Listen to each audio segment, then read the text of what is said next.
Good morning, everyone. I am Queen Jayelle Bueno, a grade 11 student from Pangalsur High School. So for today's video, or for today's lesson, we are going to compare and contrast the graphic and flash fiction. But first, let us know what is compare and contrast. Compare means looking at two or more things to see how they are alike, while contrast means looking how they are different.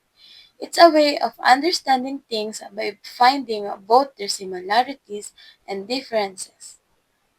So, in this lesson, we have two tasks. Our first task is finding the differences of graphic fiction and flash fiction.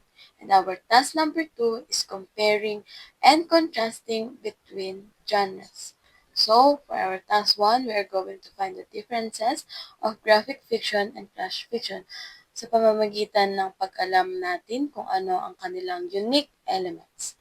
Simulan natin sa graphic fiction.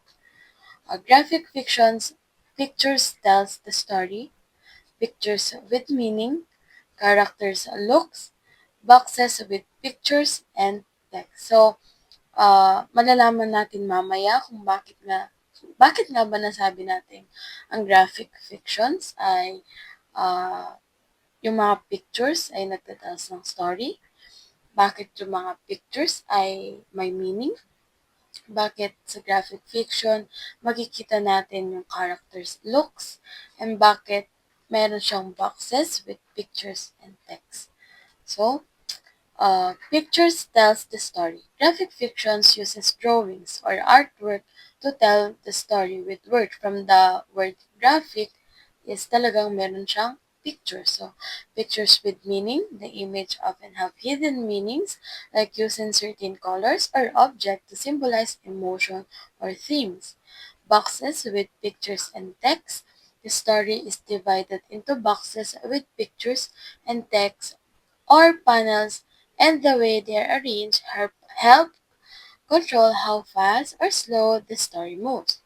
Characters look, how the characters are drawn, their faces, clothes, and body language tells you a lot about who they are. So in short, graphic fiction is a type of story that uses both pictures and words to tell the plot or the story. It's like a comic book where the drawings have explained what's happening alongside with text. So I have here some examples with the entitled My Freaking Alarm, written by Demisha Dean. So, let's read it kasi magagamit natin ito mamaya para sa ating task 2. As I lay cozy all snug in my bed, I enjoyed the image inside my head. Until I hear a rocket beside my bed, it's 5 o'clock alarm. I quickly silent you, you annoying alarm.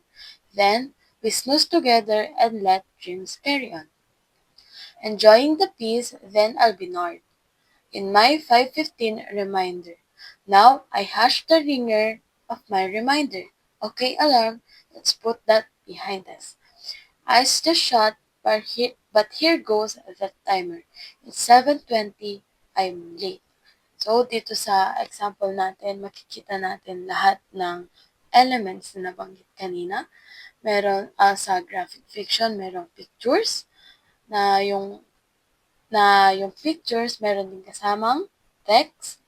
Nakikita natin dito yung emotion ng character at naka-organize siya sa pamamagitan ng mga boxes.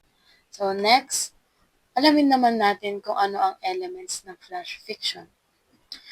Flash fiction is brevity or shortness, strong emotions, simple plot, and flash fiction have a surprising ending. So, alamin natin kung bakit nga ba natin ito na ilagay sa element. So, brevity or shortness. Flash fiction is a very short story. It's all about being brief but still having an impact. Surprise ending. This story often ends with a twist or something unexpected to make you think. Strong emotion. Flash fiction usually tries to make you feel something strong like happiness, sadness, or surprise even though the story is really short. Simple plot.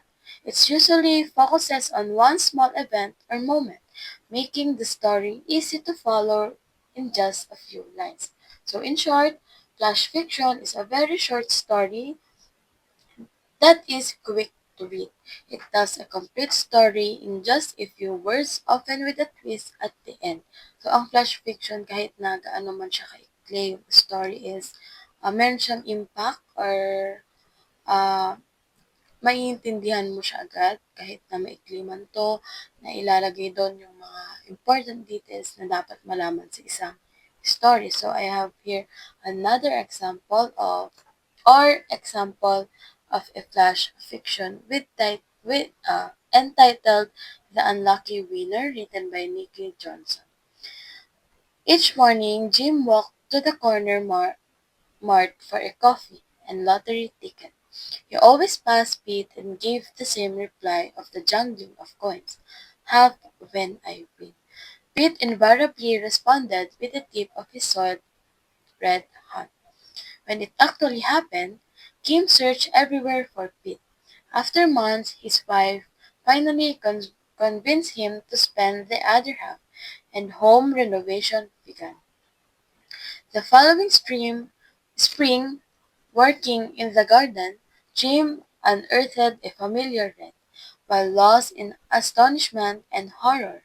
The faint smell of her perfume fermented among the roses before darkness. So, intindihan naman na siguro natin yung kwento na The Unlucky Winners. Makikita natin dito na isa siyang flash fiction. Bakit? Kasi maikli lang siya. Pero naintindihan natin agad yung kwento. Nandun yung thought at nakaka-surprise yung ending kasi ah, si si Pete ay namatay. Ayoko nang pag-usapan kasi natatakot ako, sis.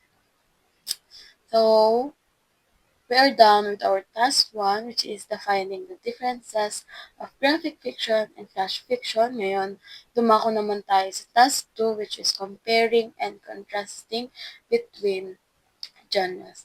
Kanina, binasa natin ang story ng My Freaking Alarm and The Unlucky Winner. So, for our task 2, we are going to find their differences and similarities by using a Venn diagram.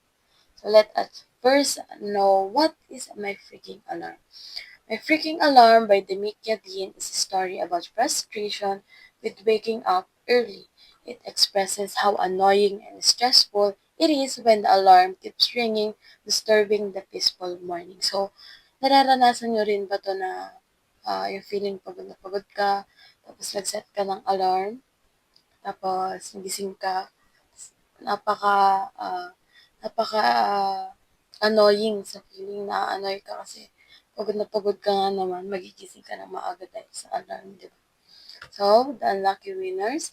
The Unlucky Winner by Nikki Johnson is a story about people who seem to have everything but face still challenges and bad luck. It reflects on the idea that even those who succeed can still struggle in unexpected ways. Ang ganda ng story na to kasi um, isa to sa story na malalaman natin na kahit gaano ka man kayaman, meron pa ding parang bad challenge na darating sa'yo or unexpected challenges or unexpected things na darating sa iyong buhay. So, ano yung similarities ng dalawang story? Both stories show how little things like alarm or winning a contest can cause a bigger issues. Totoo yan, lalo na minsan yung mga simpleng bagay, yun pa yung mas malaki. They also share humor, showing that life doesn't always go as expected and things can turn out to be more frustrating. Totoo din yan, nararanasan din yan ng kahit sino man, mayaman ka man, mahirap ka man, bata ka man, patanda ka man, nararanasan lahat ng frustration, lalo na sa mga maliliit na bagay. Pero always remember guys na sa lahat ng problema, merong magandang solusyon at hindi tayo ilalagay ni Lord sa problema na yon kung alam nang hindi natin malalagpasan. So, we are done with our task 2, which is the comparing and contrasting between genres. So that's end our discussion for today. Thank you for listening and I hope you learned something. If you want to access my presentation, you can just scan my link. Bye-bye!